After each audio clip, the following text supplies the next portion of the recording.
दोस्तों, max, mean, small और large function को सीखने के बाद अब बारी है इसको अपने डेटाबेस पे अप्लाई करने की। और आज की इस वीडियो में मैं एक ऐसे ही बिजनेस स्टडी के ऊपर डिस्कस करने वाला हूं जिसमें जानेंगे कि किस तरह से किसी भी डेटा के अंदर से कंडीशन के बेसिस पे मैक्सिमम या मिनिमम वैल्यू निकाल सकते हैं। बेसिकली मेरे पास एक डेटा है अटेंडेंस का, जिसमें अलग अलग एम्प्लॉय का अलग अलग डेट का इन और आउट टाइम निकालना है। और इसे मैं आपको दो अलग अलग तरीकों से करके दिखाऊंगा, जहां पे हम एक एरे फॉर्मूला यूज करेंगे और दूसरी जगह लार्ज और स्मॉल को एग्रीगेट फंक्शन के थ्रू यूज करेंगे। चलते हैं एक्सेल वर्कशीट के ऊपर और देख लेते हैं इन दोनों एग्जांपल्स को। यहां मेरे पास एक महीने का एम्प्लॉय अटेंडेंस का रिकॉर्ड है। जनरली ऑफिस में या तो बायोमेट्रिक मशीन या कार्ड स्वैपिंग मशीन लगी होती है। वही डिवाइस अटेंडेंस लेने के साथ साथ ऑफिस के एंट्री गेट को अनलॉक करने का भी काम करता है। इसलिए जब कभी भी कोई एम्प्लॉय बाहर जाएगा या बाहर से ऑफिस में एंट्री करेगा तो वो अपना कार्ड उस मशीन पर स्वैप करेगा या अपना थंब प्रेस करेगा, और जैसे ही उसने ये काम किया उसकी एंट्री अटेंडेंस सिस्टम में इनपुट हो जाएगी। अब उसी से हमें अटेंडेंस भी निकालना है, तो वही डेटा हमने यहां पे लिया हुआ है। अब इसमें ऑफिस इन टाइम और आउट टाइम के हिसाब से अगर कोई एम्प्लॉय अपना 9 घंटे का वर्किंग आवर्स कंप्लीट कर लेता है तो उसको एक वर्किंग डे काउंट किया जाएगा या उस दिन का प्रेजेंट माना जाएगा। लेकिन यहां चैलेंज ये है कि एक ही दिन में एक एक एम्प्लॉय का मल्टीपल टाइम्स रिकॉर्ड इनपुट किया गया है। अगर एक दिन में सिर्फ 2 ही टाइम इनपुट होते हैं इसमें, तो पहला टाइम इन टाइम और दूसरा वाला आउट टाइम मार्क किया जा सकता था, लेकिन यहां ऐसा नहीं है।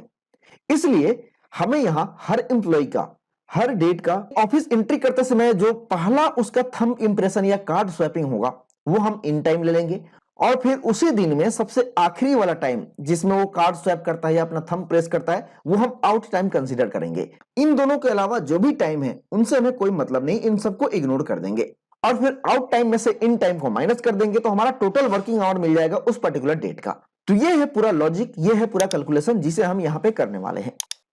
जैसा कि आप जानते हैं एक्सेल में डेट और टाइम एक नंबर होता है, इसलिए हम इनका कैलकुलेशन भी कर पाते हैं। ऐसे में यहां पे हम मीन और मैक्स फंक्शन का यूज करके मिनिमम टाइम यानी इन टाइम और मैक्सिमम टाइम यानी आउट टाइम निकालेंगे, और वही फॉर्मूला हर डेट और हर एम्प्लॉय के लिए लागू होगा। तो यहां इन टाइम निकालने के लिए जो स्टेप्स हम यूज करने वाले हैं उसको एक एक करके समझते हैं, फिर इसे और अच्छे से इंप्लीमेंट कर पाएंगे जब हम फॉर्मूले के अंदर इन सारे अरे को, सारे ग्रुप को कंबाइंड करेंगे। तो यहां पे मैं कुछ कॉलम इंसर्ट कर लेता हूं और यहां पे लिखेंगे इक्वल टू, ये एम्प्लॉय कोड इक्वल होना चाहिए अमित भंडारी के एम्प्लॉय कोड के। अब इसे नीचे तक हम ड्रैग कर देंगे, जहां जहां अमित भंडारी का कोड मिलेगा वहां पे ये ट्रू देगा, अदरवाइज ये फॉल्स रिजल्ट देगा। इसको लगाने के पीछे का लॉजिक क्या है आप समझिए।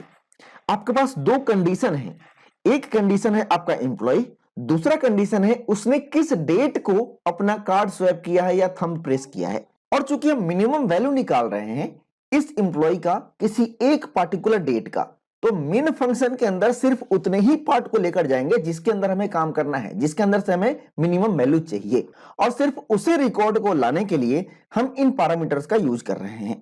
तो हमने एक कंडीशन पता कर लिया कि कहां कहां ट्रू है। अब दूसरा कंडीशन निकालेंगे कि ये डेट इक्वल टू होना चाहिए 1 दिसंबर के। अब इसे भी नीचे ड्रैग करते हैं, तो जहां पे ये डेट मैच करेगा वहां पे ट्रू आएगा, अदरवाइज फॉल्स आएगा।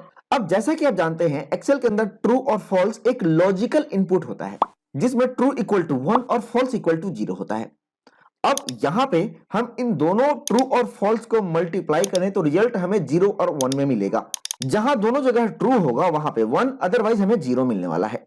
अब मीन फंक्शन के अंदर इस टाइम वाले रेंज को सिलेक्ट करना है, लेकिन टाइम सिर्फ उसी का सिलेक्ट करना है जिसमें ये दोनों क्राइटेरिया मैच हो रहे हो। तो यहां पे हम करेंगे इक्वल टू, और ये टाइम वाला सेल इसको डिवाइड करेंगे इस ट्रू और फॉल्स के मल्टीप्लिकेशन से जो रिजल्ट आया है उससे। अब इसको नीचे तक ड्रैग करिए, तब हमें टाइम सिर्फ वही मिलेगा जहां ये दोनों कंडीशन डेट और एम्प्लॉय कोड मैच हो रहे हैं, बाकी के लिए आपको एरर डिस्प्ले होगा। तो यहां पे 4 अलग अलग स्टेप्स को यूज करके हमने ये टाइम निकाला जिसके अंदर से हमें मिनिमम वैल्यू निकालना है, और इसी फाइनल रिजल्ट को हम मीन फंक्शन के अंदर भी इनपुट करेंगे। लेकिन मीन फंक्शन के अंदर सेलेक्ट किए गए रेंज में कोई एरर आता है तो मीन फंक्शन का रिजल्ट भी एरर ही आएगा।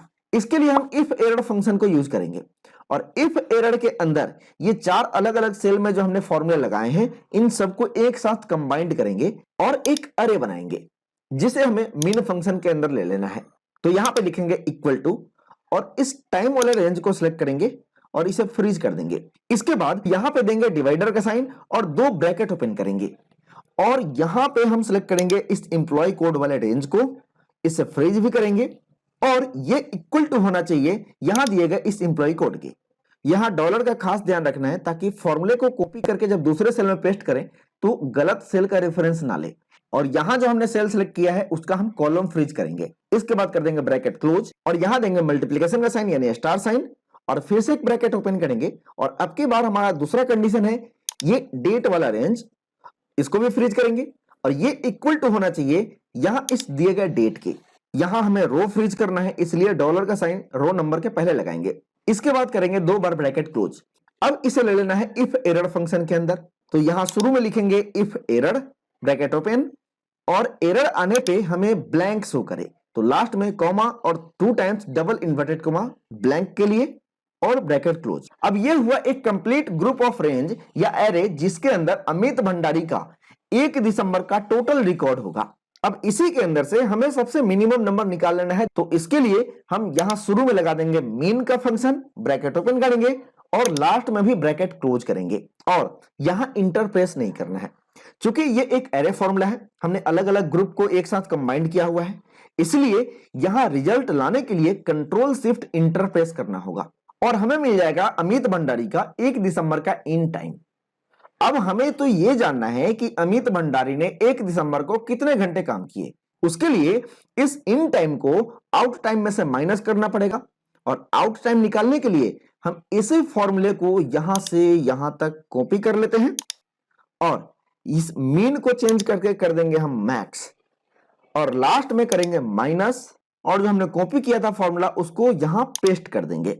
तो माइनस के पहले जो फॉर्मूला हुआ वो हो गया आउट टाइम के लिए और जो माइनस के बाद वाला फॉर्मूला है वो इन टाइम के लिए है और यहां करेंगे कंट्रोल शिफ्ट इंटर और यहां जो रिजल्ट मिला वो हो गया टोटल वर्किंग आवर्स। इसकी फॉर्मेटिंग यहां हम चेंज कर देते हैं, इसके फॉर्मेट सेल में जाएंगे और यहां स्क्वायर ब्रैकेट के अंदर देंगे एच स्क्वायर ब्रैकेट क्लोज और मिनट भी हमें डिस्प्ले करना है इसलिए कोलन और एम। अब ये डिफरेंस आवर में दिखेगा। अब इसे हम यहां से लेकर यहां तक ड्रैग कर देते हैं और फिर इसे नीचे तक भी ड्रैग कर देंगे। तो ये तो हमारा पहला एग्जांपल जिसे हमने एरे फॉर्मूला का यूज करके रिजल्ट निकाला। एक तरीका और भी हम देखेंगे जिसमें बिल्कुल सेम रिजल्ट आने वाला है और इसके लिए सिर्फ एक ही फंक्शन का यूज करेंगे, वो है एग्रीगेट। हमें जो यहां पे रिजल्ट चाहिए उसके लिए इस फंक्शन के अंदर दिए गए लार्ज और स्मॉल वाले ऑप्शन का या उस फंक्शन का यूज करेंगे। देखिए कैसे। तो पहले इसको हम डिलीट कर देते हैं और यहां पे लिखते हैं इक्वल टू एग्रीगेट और फंक्शन का नंबर देंगे। चूंकि हम यहां एक एरे क्रिएट कर रहे हैं, ग्रुप ऑफ रेंज को एक साथ कंबाइंड कर रहे हैं, इसलिए यहां पे हम लार्ज और स्मॉल फंक्शन का ही यूज करेंगे जिसका नंबर है 14 और 15। फिलहाल अभी हम निकाल रहे हैं आउट टाइम, तो उसके लिए लार्ज फंक्शन का नंबर देंगे 14 कॉमा, इसके बाद है ऑप्शन नंबर। जैसे पिछले एग्जांपल में हमने एरर को इग्नोर करने के लिए या रिमूव करने के लिए इफ एरर फंक्शन का यूज किया था, वैसे ही यहां भी एरर को रिमूव करना होगा। अगर यहां पे नंबर 6th पोजीशन पर देखें तो एक ऑप्शन दिया गया है इग्नोर एरर वैल्यूज, यानी इसके अंदर जो अरे इनपुट करेंगे अगर उसके अंदर एरर होता है तो उसको इग्नोर करके आपको रिजल्ट मिलेगा, यानी इफ एरर का भी काम खत्म कॉमा। अब यहां पे या तो रेफरेंस को इनपुट कर सकते हैं या एरे को इनपुट कर सकते हैं। तो हमने लार्ज फंक्शन सेलेक्ट किया है इसलिए यहां पे हम एक अरे क्रिएट करेंगे और उसके लिए जो तरीका हमने पिछले एग्जांपल में अपनाया था वही यहां भी करने वाले हैं। सबसे पहले यहां पे हम इस टाइम वाले रेंज को सिलेक्ट करेंगे और इसे फ्रीज करेंगे। इसके बाद देंगे डिवाइडर का साइन और 2 बार ब्रैकेट ओपन और यहां पे अपना कंडीशन इनपुट करना है। तो सबसे पहले हम इस एम्प्लॉय कोड वाले रेंज को सिलेक्ट करते हैं, इसको फ्रीज करेंगे और ये इक्वल टू होना चाहिए यहां इस सेल में दिए गए एम्प्लॉय कोड के। इसका हम कॉलम फ्रीज करेंगे, ब्रैकेट क्लोज करेंगे, स्टार का साइन दिया। अब दूसरे कंडीशन के लिए एक ब्रैकेट ओपन करते हैं और यहां पे इस डेट वाले रेंज को हम सिलेक्ट करेंगे, इसे भी फ्रीज करेंगे और ये इक्वल टू होना चाहिए यहां इस हेडर के अंदर दिए गए डेट के। 2 बार ब्रैकेट क्लोज। अब ये हुआ अरे का पार्ट जिसके अंदर से मैक्सिमम या मिनिमम वैल्यू लेकर आएंगे। फिलहाल हम आउट टाइम निकाल रहे हैं यानी मैक्सिमम वैल्यू निकाल रहे हैं। उसके लिए एग्रीगेट के अंदर हमने लार्ज फंक्शन का ऑप्शन चूज किया है और लार्ज फंक्शन का 2 सिंटेक्स होता है, एक अरे और दूसरा उस अरे के अंदर से कौन सा लार्जेस्ट नंबर आपको चाहिए। तो यहां पे हम इनपुट करेंगे नंबर 1 क्योंकि हमें फर्स्ट लार्जेस्ट नंबर चाहिए यानी मैक्सिमम वैल्यू चाहिए और इसके बाद करेंगे ब्रैकेट क्लोज एग्रीगेट का भी और करेंगे इंटर, तो यहां पे हमें मिल गया अमित भंडारी का 1 दिसंबर का आउट टाइम। अब इसी तरह इन टाइम भी निकालेंगे ताकि हम डिफरेंस आवर में दिखा सके। इसके लिए हम इसी एग्रीगेट फंक्शन को यहां से कॉपी कर लेते हैं और लास्ट में देंगे माइनस और कॉपी किए गए फॉर्मूले को पेस्ट कर देंगे। अब इसके अंदर से हमें सिर्फ एक फंक्शन का नंबर ही चेंज करना है। लार्ज की जगह यूज करेंगे स्मॉल और उसका नंबर है 15, बाकी सारी चीजें सेम रहेंगी। अब यहां इंटरप्रेस करते ही हमें हमारा रिजल्ट मिल जाएगा। अब इसे कॉपी करके इन सभी में पेस्ट कर देंगे। अब यहां पे कुछ जगहों पे एरर भी आ रहे हैं, तो ऐसा इसलिए क्योंकि उन इंप्लॉइज का उस पर्टिकुलर डेट में कोई भी रिकॉर्ड इनपुट नहीं किया गया है इस डेटा के अंदर। जैसे इस अमित भंडारी का ही ले लीजिए, तो आप यहां देख सकते हैं कि 4 दिसंबर के डेट में कोई रिकॉर्ड है ही नहीं। वैसे में हम इस एरर को हटाने के लिए यहां पे लगा देंगे इफ एरर का फंक्शन और लास्ट में कर देंगे ब्लैंक कि एरर आने पे ये ब्लैंक शो करे, ब्रैकेट क्लोज एंड इंटर, और फिर इसे कॉपी करके इन सभी में पेस्ट कर देंगे। जहां जहां एरर होगा वहां से एरर रिमूव हो जाएगा। वैसे ही यहाँ पे 3 दिसंबर के डेट में 0 रिजल्ट आ रहा है, तो ऐसा इसलिए हो सकता है कि इस डेटा के अंदर 3 दिसंबर के डेट में सिर्फ और सिर्फ एक ही रिकॉर्ड इनपुट किया गया हो, और जब हम मैक्सिमम और मिनिमम वैल्यू निकालेंगे तो दोनों का रिजल्ट सेम ही आएगा, और दोनों को जब माइनस करेंगे तो उसका रिजल्ट 0 आएगा, इसलिए यहाँ पे ये 0 आ रहा है। तो ये जो दोनों तरीके मैंने आपको बताए ये एक्सेल के पुराने वर्जन के लिए हैं, जहां पे डायनेमिक एरे नहीं है या मैक्स इफ्स और मिन इफ्स फंक्शन नहीं है। लेकिन एक्सेल के नए वर्जन जैसे 365 या 2021 में 2 नए फंक्शन आए हैं, मैक्स इफ्स और मिन इफ्स। इनका यूज करके आप बड़ी आसानी से ये रिजल्ट निकाल सकते हैं। यहां पे मैं इसे डिलीट कर देता हूं और यहां पे लिखेंगे इक्वल टू मैक्स इफ्स। इसके अंदर इस टाइम वाले कॉलम को सिलेक्ट करते हैं और इसे फ्रीज करेंगे, कॉमा, इसके बाद देना है क्राइटेरिया रेंज 1, तो इसमें हम इस इंप्लॉय कोड वाले रेंज को सिलेक्ट करते हैं, कॉमा, और इसका जो क्राइटेरिया होगा वो होगा ये इंप्लॉय कोड, कॉमा, इसके बाद हमें दूसरा क्राइटेरिया देना है, तो यहां पे इस डेट वाले कॉलम को सिलेक्ट करेंगे, कॉमा, इसका क्राइटेरिया 2 होगा ये वाला डेट, इसके बाद कर देंगे ब्रैकेट क्लोज, और ये हमें इस पार्टिकुलर डेट का, इस इंप्लॉय का मैक्सिमम टाइम निकाल के दे देगा।